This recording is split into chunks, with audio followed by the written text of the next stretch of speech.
ആകാശവാണി നമസ്കാരം. പ്രത്യേക വാർത്താ ബുള്ളറ്റിൻ വായിക്കുന്നത് കാർത്തിക വിശംഭരൻ. രാഷ്ട്രപതി ദ്രൗപദി മുർമുവിന്റെ ത്രിരാഷ്ട്ര സന്ദർശനത്തിന് തുടക്കമായി. മാൾഡോവ, നോർത്ത് മാസിഡോണിയ, റൊമാനിയ എന്നിവിടങ്ങളാണ് രാഷ്ട്രപതി സന്ദർശിക്കുന്നത്. പാർലമെന്റിന്റെ വർഷകാല സമ്മേളനത്തിന് നാളെ തുടക്കമാകും. അടുത്ത മാസം 13 വരെ സമ്മേളനം തുടരും. സമ്മേളനത്തിന് മുന്നോടിയായി കേന്ദ്രമന്ത്രി രാജ്നാഥ് സിംഗിന്റെ അധ്യക്ഷതയിൽ സർക്കാർ ഇന്ന് സർവകക്ഷി യോഗം വിളിച്ചു ചേർത്തു. Zanzibar president doctor Hussein Ali Mwinyi ന്യൂഡൽഹിയിൽ ഉപരാഷ്ട്രപതി CP രാധാകൃഷ്ണനുമായി കൂടിക്കാഴ്ച നടത്തി. 4 ദിവസത്തെ ഔദ്യോഗിക സന്ദർശനത്തിനായാണ് സാൻസിബാർ പ്രസിഡന്റ് ഇന്ത്യയിലെത്തിയത്. ലോകം കാത്തിരുന്ന സ്വപ്ന ഫൈനലിന് മണിക്കൂറുകൾ മാത്രം. ലോകകപ്പ് ഫുട്ബോൾ കലാശ പോരാട്ടത്തിൽ സ്പെയിനും അർജന്റീനയും ഏറ്റുമുട്ടും. ഇന്ത്യൻ സമയം ഇന്ന് രാത്രി 12:30 ന്യൂയോർക്കിലാണ് മത്സരം. ഫൈനൽ അർദ്ധരാത്രിയിലായതിനാൽ വിദ്യാർത്ഥികളുടെ അഭ്യർത്ഥന പരിഗണിച്ച് കേരളത്തിൽ പ്രൊഫഷണൽ കോളേജുകൾ ഉൾപ്പെടെയുള്ള എല്ലാ വിദ്യാഭ്യാസ സ്ഥാപനങ്ങൾക്കും നാളെ അവധി പ്രഖ്യാപിച്ചു.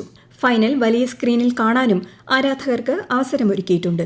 മണിപ്പൂർ, മേഘാലയ, മിസോറാം എന്നീ സംസ്ഥാനങ്ങളിലും അവധി പ്രഖ്യാപിച്ചു. ഫൈനൽ മത്സരത്തിനായി കാത്തിരിക്കുകയാണ് ലക്ഷദ്വീപിലെ കുട്ടികളും മുതിർന്നവരും ഉൾപ്പെടെയുള്ള ഫുട്ബോൾ ആരാധകർ. ലക്ഷദ്വീപിലെ ഫുട്ബോൾ ആവേശത്തെക്കുറിച്ച് ആകാശവാണി പ്രതിനിധി അബ്ദുൾ സലാം തയ്യാറാക്കിയ റിപ്പോർട്ട്. കൂറ്റൻ കട്ടൌട്ടുകളും മഴക്കാല മുൻകരുതലുകളുടെ ഭാഗമായി വലിയ സ്ക്രീനുകളിൽ കളികൾ പ്രദർശിപ്പിക്കാനായി വിശാലമായ പന്തലുകളും നേരത്തെ തന്നെ തയ്യാറായി കഴിഞ്ഞിരുന്നു. വേൾഡ് കപ്പ് ആരംഭിച്ചതു മുതൽ എല്ലാ ടർഫുകളും കവരത്തു ദ്വീപിലെ ഏക ഗ്രൗണ്ടായ സ്കൂൾ സ്റ്റേഡിയത്തിലും എല്ലാ പ്രായത്തിലുമുള്ള ഫുട്ബോൾ കളിക്കാരെ കൊണ്ട് നിറഞ്ഞു കവിഞ്ഞ സാന്നിധ്യമാണ്.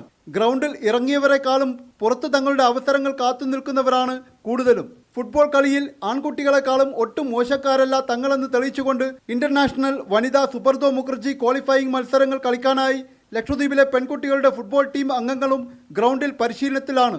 ലോക ഫുട്ബോളിന്റെ നിലവാരത്തിലേക്ക് ഇന്ത്യൻ ഫുട്ബോൾ മേഖലയും ഉയരണമെന്നും അതിലേക്ക് ലക്ഷദ്വീപിൽ നിന്നും നല്ല കളിക്കാരെ സംഭാവന ചെയ്യാൻ സാധിക്കുമെന്ന പ്രതീക്ഷയിലാണ് ലക്ഷദ്വീപിലെ ഫുട്ബോൾ ആരാധകർ. ലോകകപ്പ് ആവേശം പങ്കിട്ട് ഫുട്ബോൾ പരിശീലകൻ ബിബി തോമസ്. മത്സരങ്ങളുടെ രാജാവായ ഫുട്ബോൾ മത്സരത്തെ നെഞ്ചിലേറ്റി അതിനെ വേണ്ട വിധത്തിൽ സപ്പോർട്ട് ചെയ്യുന്നത് വർഷങ്ങളോളമായിട്ട് പിന്തുടരുന്ന ഒരു കാര്യമാണ്. തീർച്ചയായിട്ടും 2026 വേൾഡ് കപ്പ് ഫിഫ വരെ അംഗീകരിച്ച ഒരു കാര്യമാണ്. ഇന്ത്യയിലെ ഫാൻ ബേസ് വേൾഡ് കപ്പിനെയും ഫുട്ബോളിനെയും സപ്പോർട്ട് ചെയ്യുന്നത്. മലയാളികളുടെ ആരാധകരുടെ ഒരു കൂട്ടായ്മ ഇന്നത്തെ മത്സരം കണ്ടതിന് ശേഷം കുട്ടികൾക്ക് അവധി കൊടുത്തിരിക്കുന്നു. അതായത് ഒരു പോസിറ്റീവ് മെസ്സേജ് ആണ് നമ്മൾ കുട്ടികൾക്ക് കൊടുക്കുന്നത്. നിങ്ങൾ കളി കാണണം, കളിയെ ലഹരിയായി മാറ്റണം എന്നുള്ളൊരു പോസിറ്റീവ് മെസ്സേജ് ആണ് നമ്മൾ കുട്ടികൾക്കും മുതിർന്നവർക്കും ഒക്കെ കൊടുക്കുന്നത്.